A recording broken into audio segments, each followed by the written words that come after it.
Nanomboka ny fametrahana atotataratasy filatsahako fidina ho filoha amin'ny pirenena. Ny kandida Hajo Andrianenarivelo toanan'ny fikambanana malagasy miara-miainga no nisatatra izany raha vao nisokatra ny lapan'ny fitsarana avo momba ny lalampanorenana. Ny mpiara-miasa amin'ny akaiky no nanotrona azy teto. Nisy zavatra ny fanarahana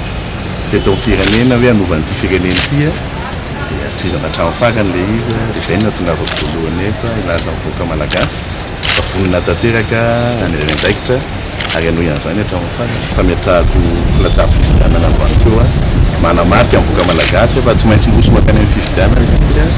fa tsy azo akena ny sakatsakana rehetrarehetra tsy ahafahan'ny vahoaka misafidy no avy ny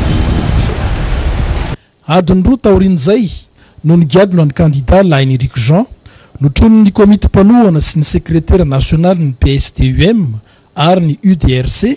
ary ireo fikambanana sy vondrona toko hafa izay miaradia aminy fanondrona izy no nirotsaka ho fifidiana ho filohan'ny pirenena. Tafita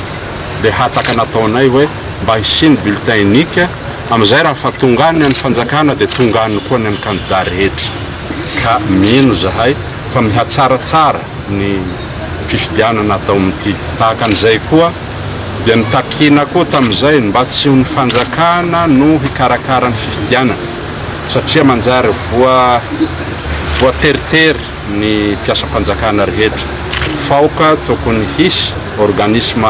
anankiray izay indépendant hanao an'io dia tanteraka koa zany amin'ny alalan'ny senity. Fotoana fohy taorin'izay ny kandida Roland Ratsiraka sy ny mpiara-miasa aminy ireo no tonga teo. Nanotrona azy ny sekretera jeneraly ny antokony malagasy tonga saina sy ny mpandrindra nasionaly tsy niandry ela ny lehilahy fa niditra avy hatrany nanao ny fametrahana ny atotany taratasy ary avy eo dia niona avy hatrany tamin'ny mpanao gazety. Azadiny fa ny zava-dehibe dia tanatin'ny efa-taona nasorona tamin'ny vahoaka malagasy ny zony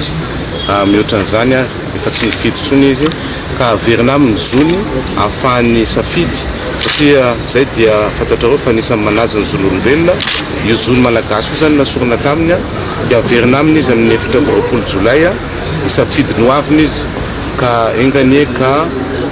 filopirenena hitondra soa sy fanambinana ho an'ny vahoaka malagasy ary ametraka filaminana maharitra no lany eto hitondra ny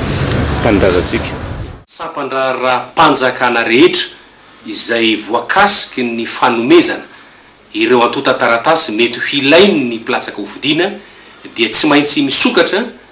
na amin'ny andro tsy fiasana aza mandritra ny ovanim-potoana izay voalaza ny lalàna fa fametrahana ny filatsahako hofidiana amin'ny fifidianana ny filoham-pirenena io.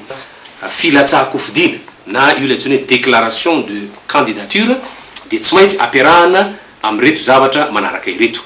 Voalohany dia ny bulletin de naissance na ny fiche individuelle d'état civil na ihany koa ny photocopie ny karapanondro n'ilay candidat, ny certificat de nationalité malagasy, ny atotataratasy izay omeny ny sampandrara-panjakana medidi ny hetra